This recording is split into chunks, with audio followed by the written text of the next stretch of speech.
বিসমিল্লাহির রহমানির রহিম।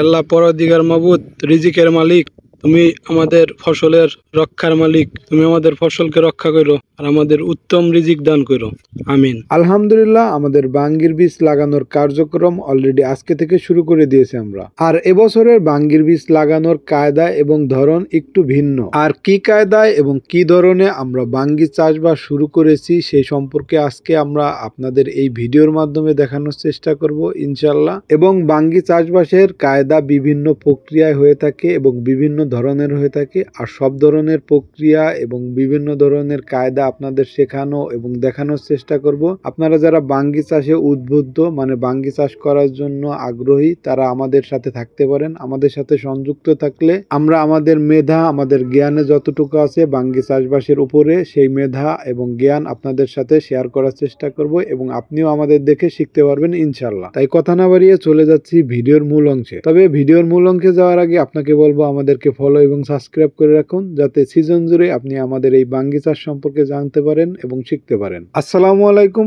আশা করি আল্লাহর অশেষ রহমতে সকলে সুস্থ আছেন, ভালো আছেন। আমরাও আল্লাহর অশেষ রহমতে আলহামদুলিল্লাহ অনেক বেশি ভালো আছি। একেবারে সকালে ঘুম থেকে উঠে আমরা আমাদের জমিতে চলে এসেছি। আর জমিতে আসার আগে আমরা বাড়ি থেকে সার এবং আমাদের কাজ করার যে যন্ত্রপাতি প্রয়োজন সেগুলো আমরা সঙ্গে করে নিয়ে এসেছি। সকালে ঘুম থেকে উঠে সর্বপ্রথম আমাদের বাঙ্গি চাষের যে সারের প্রয়োজন, বিভিন্ন ধরনের সার, সেই সারগুলো পর্যাপ্ত পরিমাণ ওজন করে নেওয়ার পরে আমরা সেই সারগুলোকে ভালো মতন মিক্সড করে আমরা চলে এসেছি জমিতে। আর জমিতে আসার পরে আমরা মেপে নিচ্ছিলাম আমাদের তাওয়া অর্থাৎ মাদা এদিক থেকে ওদিক কত দূর হবে। আমরা এদিকে 5.5 হাত এবং এদিকে 5.5 হাত দিয়েছি। এই নিয়মেই আমরা প্রতি বছর লাগাই। এবছরও আমরা সেই নিয়মেই আমরা মাদা তৈরি করছি, অর্থাৎ ঝাড় তৈরি করতেছি। আর মেপে নেওয়ার পরে অর্থাৎ আমাদের যেখানে তাওয়া বা মাদা পড়েছে সেই স্থানগুলোকে আমরা খুব সুন্দরভাবে পরিষ্কার করে নিচ্ছিলাম, কারণ আমাদের জমিতে বিভিন্ন ধরনের লতাপাতা এবং আগাছা ছিল, যেগুলোকে পরিষ্কার করে নেওয়াটাই ছিল আমাদের প্রধান কাজ। আর আপনাদের জ্ঞাতার্থে আমরা একটা কথা জানিয়ে রাখি,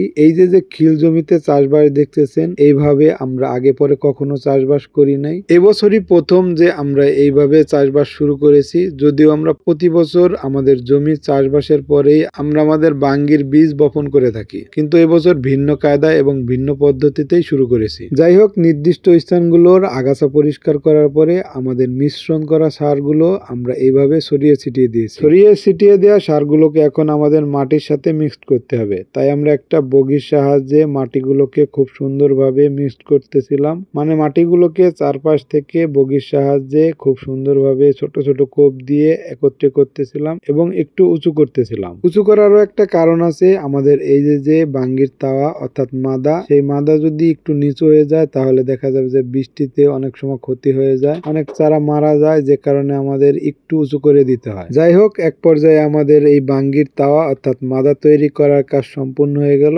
এখন আমাদের এই বাঙ্গির তাওয়ায় অর্থাৎ মাদাতে বাঙ্গির বীজ দিয়ে দেওয়ার পালা। তাই বিসমিল্লাহ বলিয়া সর্বপ্রথম আমার আব্বা বাঙ্গির বীজগুলোকে বপন করার কাজ শুরু করলো এবং এই কাজটা আমি এবং আমার ভাতিজা একেবারে শেষ পর্যন্ত সম্পূর্ণ করলাম। যাই হোক, পর্যায়ক্রমে আমি আর আমার ভাতিজা সারিবদ্ধভাবে দুইজনে বসে একে একে সবগুলো মাদাতে অর্থাৎ তাওয়াতে বাঙ্গির বীজ দিয়ে দিচ্ছিলাম এবং বাঙ্গির বীজ লাগানোর কার্যক্রম শেষ করার পরে একটা বালাইনাশক ওষুধ সারের সাথে মিশ্রণ করে সেই সারগুলোকে দিয়ে দিচ্ছিলাম মাদার উপরে, যাতে করে কোনো ধরনের পোকামাকড় আমাদের বাঙ্গির বীজগুলোকে ক্ষতি না করতে পারে। যাই হোক, আমাদের অন্যান্য কাজ শেষ হওয়ার পরে আমাদের সর্বশেষ কাজ হচ্ছে গিয়া মাদা অর্থাৎ বাঙ্গির তাওয়া কিছু একটা দিয়ে ঢেকে দেয়া। আর আমরা কিছু লতাপাতা দিয়ে ঢেকে দিচ্ছিলাম। এইভাবে ঢেকে দেওয়ার ফলে দেখা যায় যে আমাদের বাঙ্গির চারাগুলো খুব সহজে গজিয়ে উঠতে পারে, যে কারণে আমরা এভাবে ঢেকে দিই। আর যখন চারা উঠে যাবে তখন আমরা এই আগাছাগুলোকে সরিয়ে দেবো ইনশাল্লাহ। যাই হোক, আজকের মতো এই পর্যন্তই। পরবর্তী কোনো ভিডিওতে